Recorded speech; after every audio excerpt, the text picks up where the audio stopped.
we are all so like ever consumed inside of our work, and it's starting to become our identity, right? Like, you work at Google, but like, who are you? So find that part of yourself, which often gets lost. Like, go do that thing. Go be yourself. And if you're not in an environment that allows you to do that, that might be something to think about. Find an environment that fosters that. Welcome to the True Leadership Podcast, where we sit down with executive leaders to explore what leadership really means through the lens of their stories, their wins, their struggles, their vision, and their lessons along the way. I'm Ty Hammond, founder of One Mountain Leadership and creator of the True Leadership Approach, an awareness-based path that helps leaders shift their focus from what to do about their problems to how to grow from them. Whether you're just stepping into leadership or are well-seasoned and at the top of your game, your potential won't be realized following someone else's script, but you can draw insights from their stories and turn it into wisdom by putting it into practice in your own life. Welcome to the True Leadership Podcast, where we explore the essence of leadership beyond tactics and performance by sitting down with executives to hear what matters most to them. I'm your host, Jessy James, and today's guest is Nicolette Stepakoff. Nicolette Stepakoff is VP of AI Change and Enablement at Eliza, where she helps enterprises become truly ready for AI, not just technically, but culturally and behaviorally. A former Googler and Okta leader, she specializes in human-centered AI transformation, guiding organizations through large-scale behavior change to drive measurable adoption and ROI. With a background spanning government, healthcare, and global enterprise, Nicolette has led digital and AI initiatives that achieved full user adoption and meaningful cost impact. A dynamic public speaker, she translates complex AI concepts into practical leadership strategies, helping executives turn AI ambition into sustained organizational capability. Nicolette, it's an absolute pleasure to have you on our podcast today. Thanks for having me, Jessy. Nicolette, I'm curious, who is someone from your early life or even an early experience that shaped the kind of leader that you are today? So, to be honest, I'm going to answer this with two people because I can't just pick one and sleep well at night. I don't know about you, but that would keep me up. The first one is going to be a leader named Jessica Sanders. So we actually had the opportunity to build the change and enablement practice together when I was at SADA, and we started from scratch. We literally had nothing. There wasn't a playbook. There wasn't, documents or anything. So we kind of started just by diving into change and enablement and understanding what it was. And the reason why I mentioned Jessica is because she, again, didn't have a playbook for success, right? Really what she provided me was what I like to think of as a mirror.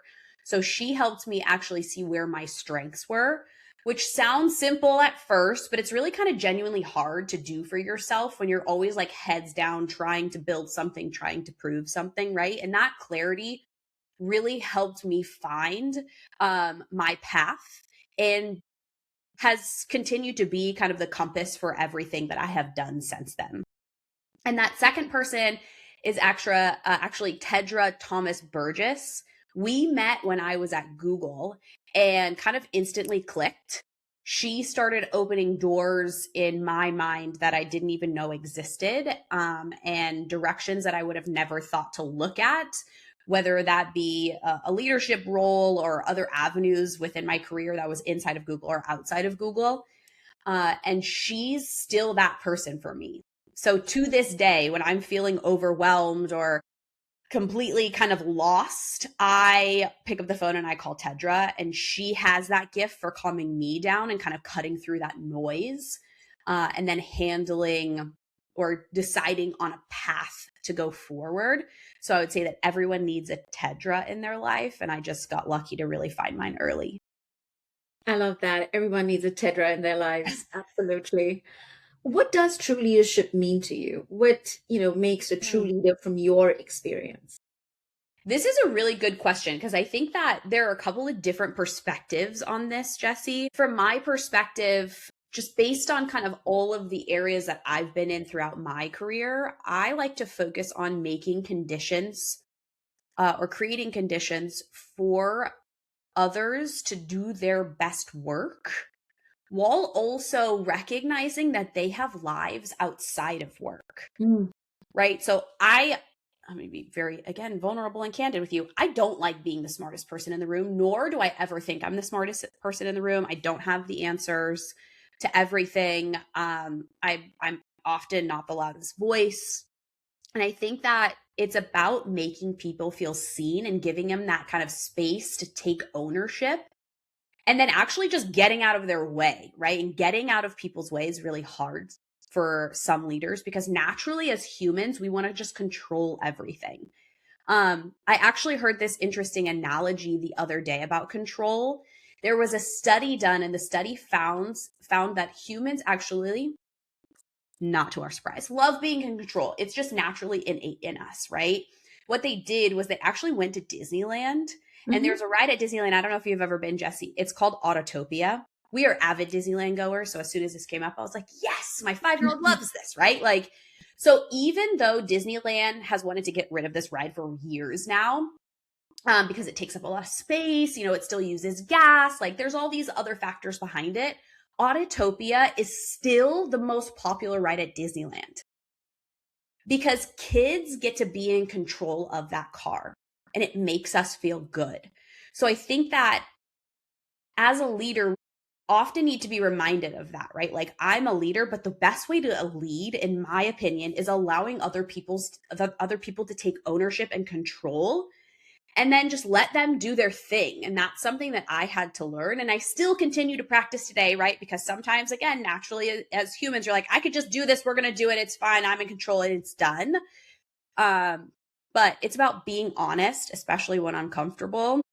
And the leaders that I've respected the most aren't the ones who kind of always delivered that good news. They were the ones who told the truth and then kind of stayed in the room to work it out with me, but allowed me again to take ownership of that and then let me drive instead of kind of taking it if they saw, a bump in the road, et cetera. And how has that shaped you? How has that mattered to you? It really provides a lot of learning, right? Because then you are now understanding that not only are you in control, but you have a say and get to shape the work that you are putting together. And that, I think, is a motivator for a lot of people. And it allows them, or it provides them kind of a mental space to know that they're valued and that their input is welcomed. Because a lot of times, again, for some leaders that I've worked with, they're like, oh, we need to create this offering. And you're like, okay, great. I'm the change and enablement person. And they're like, but I created the offering for you. And you're like, whoa.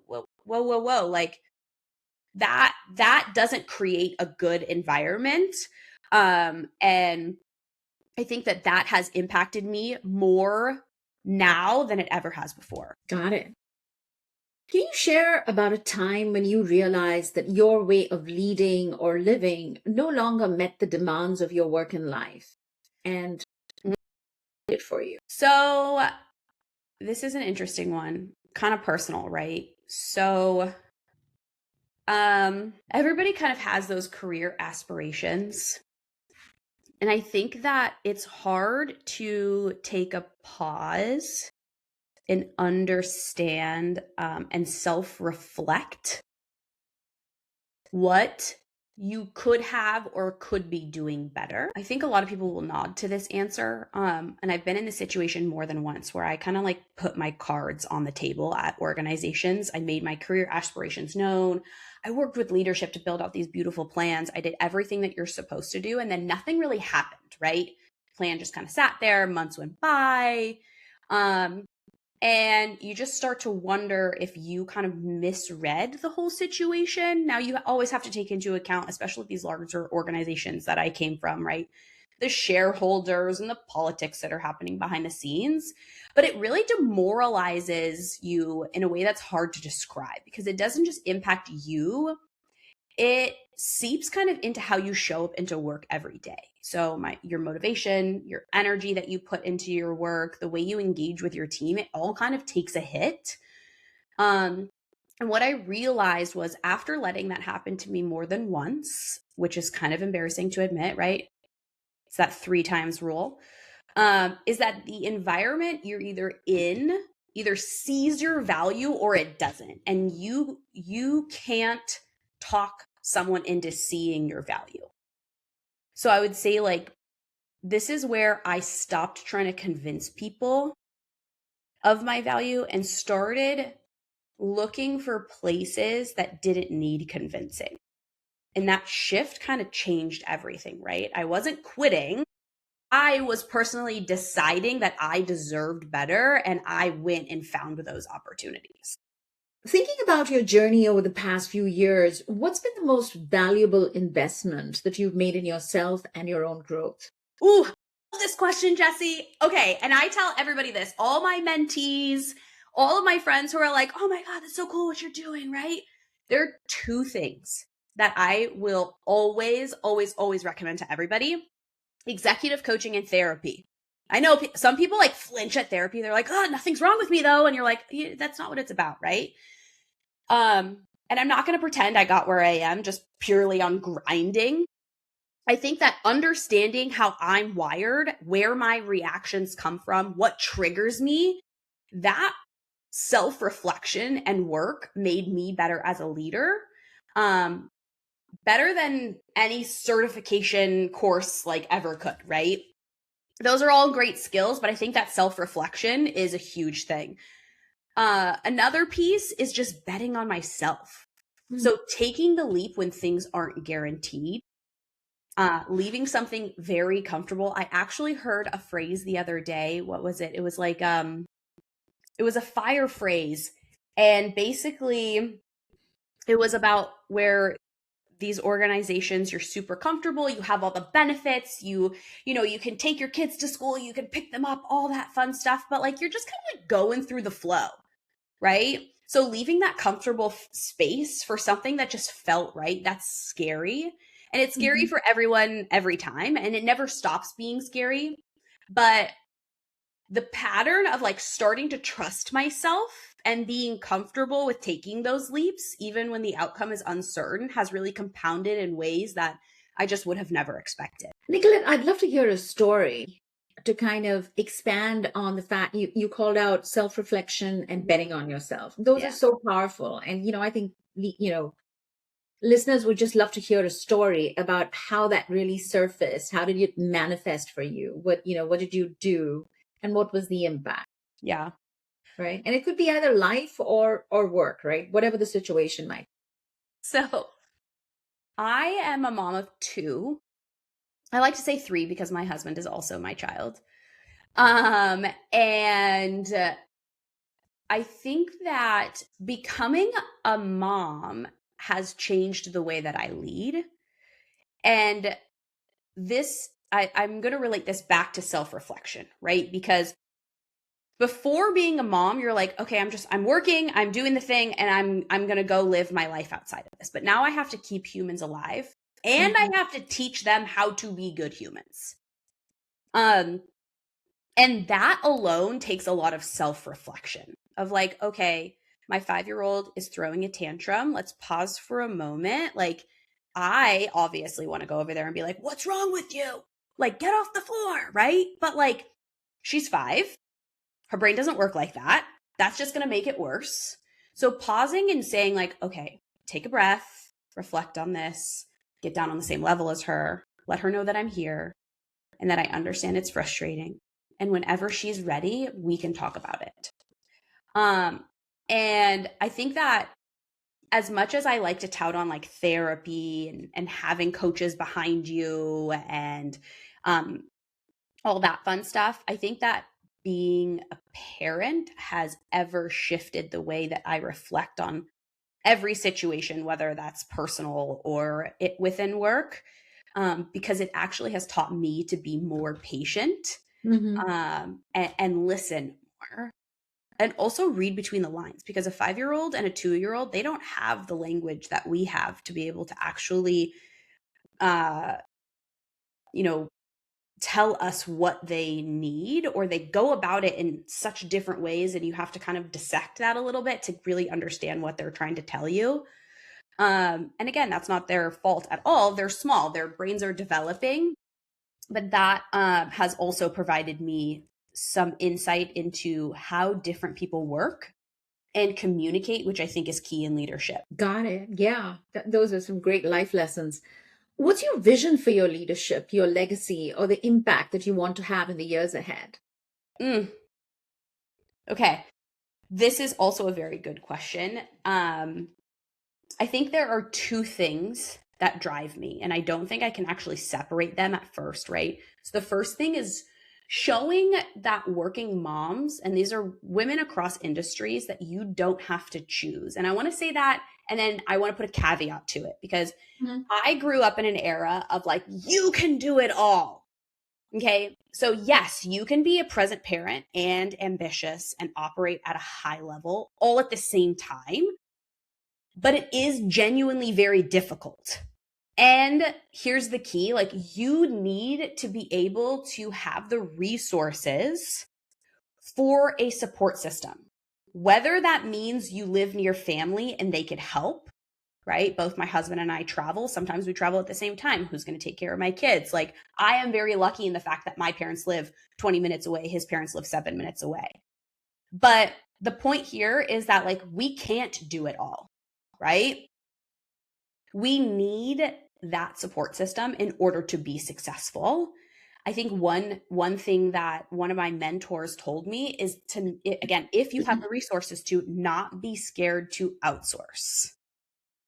And I outsource a lot of stuff. Like I outsource my grocery shopping. I outsource, my parents take care of my kids. We have a cleaning person, and I'm not like touting that, right? But like, because I have the resources to do that, I'm able then to focus my attention on work.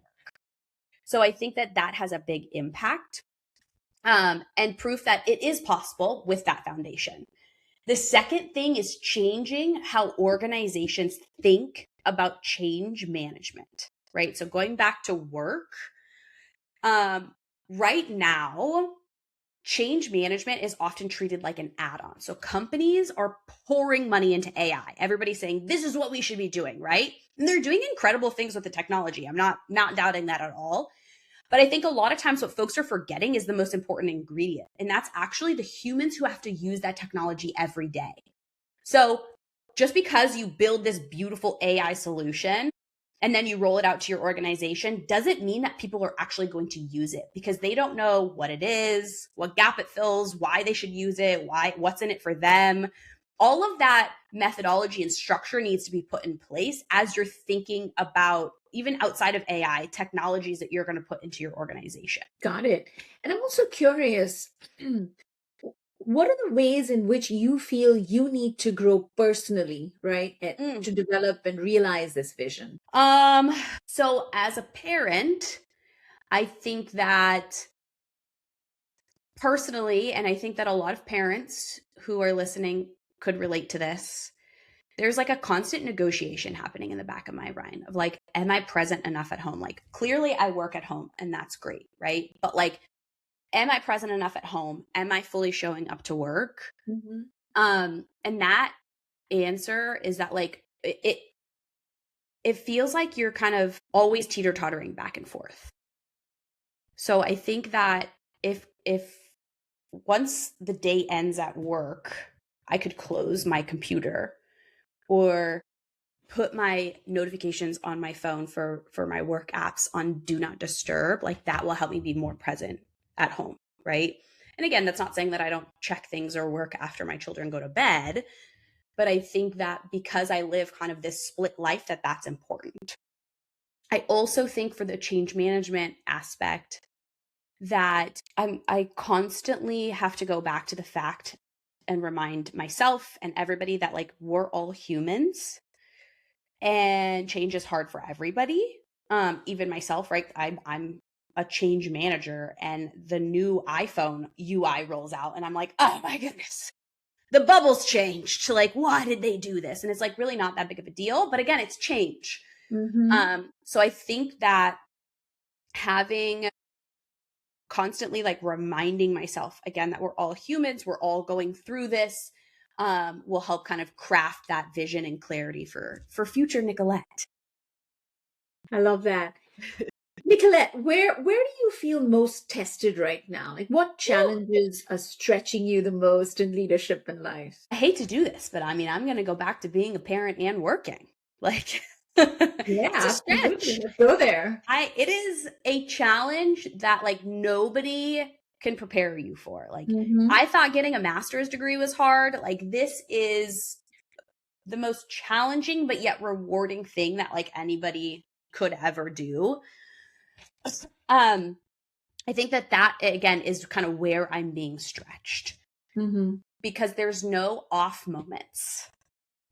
I'll let you into a little bit of my life, Jessy, is that like I work out at 4:40 in the morning, but that also means that when my kids go to bed, I also go to bed.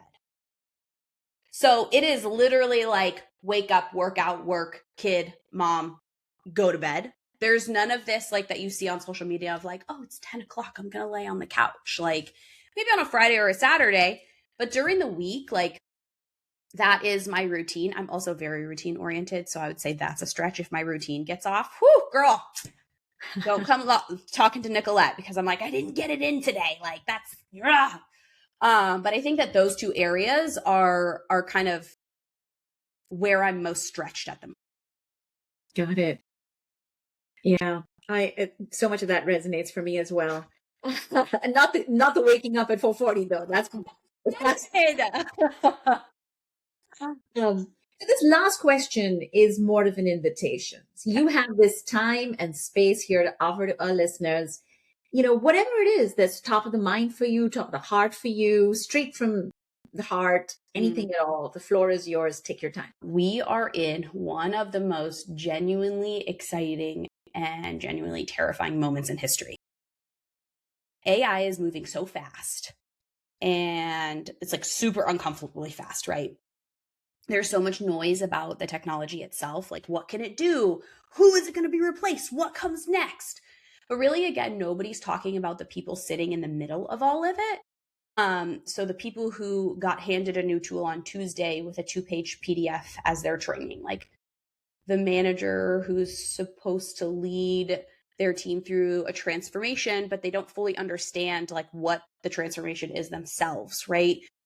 And that's kind of where I spend my days, and what I want people to hear most is, especially if you're sitting somewhere in the middle of, I'll say AI, but like any technology rollout, this is your discomfort is not personal failing, right? So it's a signal that the human side of the transformation is actually being underinvested in. And fixing that, it's not soft, and it's not a nice thing to have. It's kind of a whole ball game. I think the second thing right now that's kind of in my heart, in my mind, is making sure that not only my team, but kind of everybody that's working right now takes time for themselves.